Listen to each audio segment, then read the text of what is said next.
What's in a name?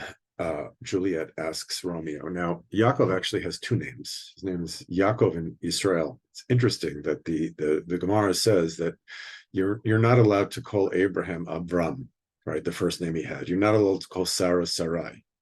But Yaakov, you can actually call him both Yaakov and Israel. That the two names actually go together, which is a very important thing to know about really Israel, and Yaakov and his sons really represent the future of Israel. Now, first of all, what happens with the naming? So Yaakov confronts this mysterious being. He's left alone on the side of the river, and he is able to keep up with this angel, the Sar Shel Esav, the spirit of Esav, the angel of Esav, whatever, right? Some version of Esav. And I mean, later on, he meets the actual Esav.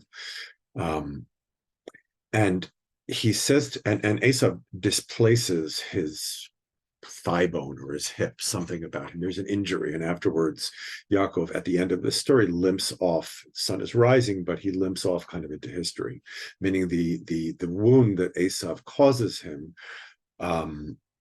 is inherited. Marg works on this, inherited by his children and through the generations. So that moment where Yaakov first he makes himself subservient to Esav, but then at this moment he's actually injured by Esav. And then before the very end of the story, Yaakov says, the angel says, "I got to go. Sun is rising," and Yaakov says, "I'm not going to let you go unless you bless me." And the angel says, "What's your name?" And Yaakov says, "Yaakov." The angel knows his name, right? And he says, "From now on," the angel says, "you'll be known as Yisrael." Now, the two names can really be understood as two kinds of ways of experiencing time. Yisrael is the fulfillment of Yaakov and his family. Yisrael is really the messianic fulfillment in its most ideal terms of the Jewish people joining together and becoming Yisrael, becoming Israel, and everything that entails, promises fulfilled. But there's also that name of Yaakov.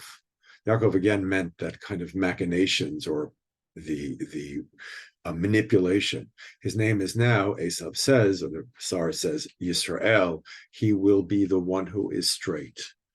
Now, Yaakov lives in these two realms, these two temporal realms. One is the nighttime. The forefather Jacob represents nighttime, Abraham the morning, Yitzchak the afternoon. Yaakov is the nighttime of not only the day, but also of Galut. But he becomes Yisrael.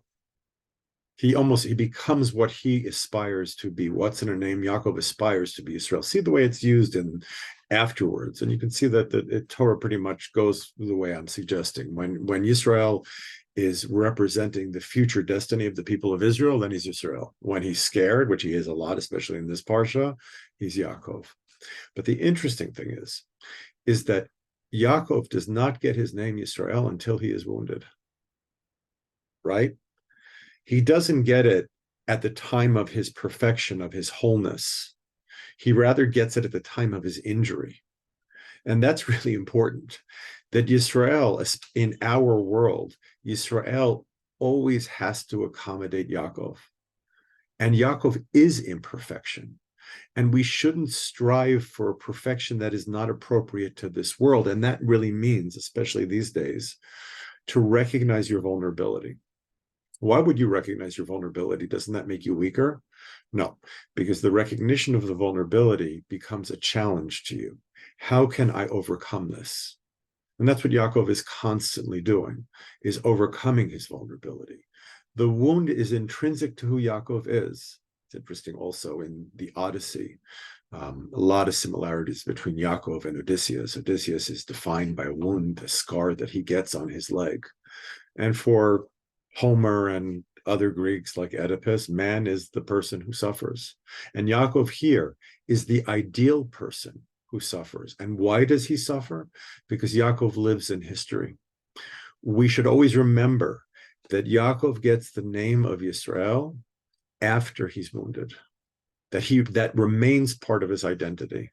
That's been the strength of the Jewish people and our resilience, is we understand our vulnerability and we overcome it and we discover our courage. Yaakov it says that Esav was not able, lo tochal, he was not able to overcome Yaakov. But when Esav gives the blessing to Yaakov, Esav says, the Malach says, you struggled with men and angels, but tochal, and you can. You can. Okay, that was good.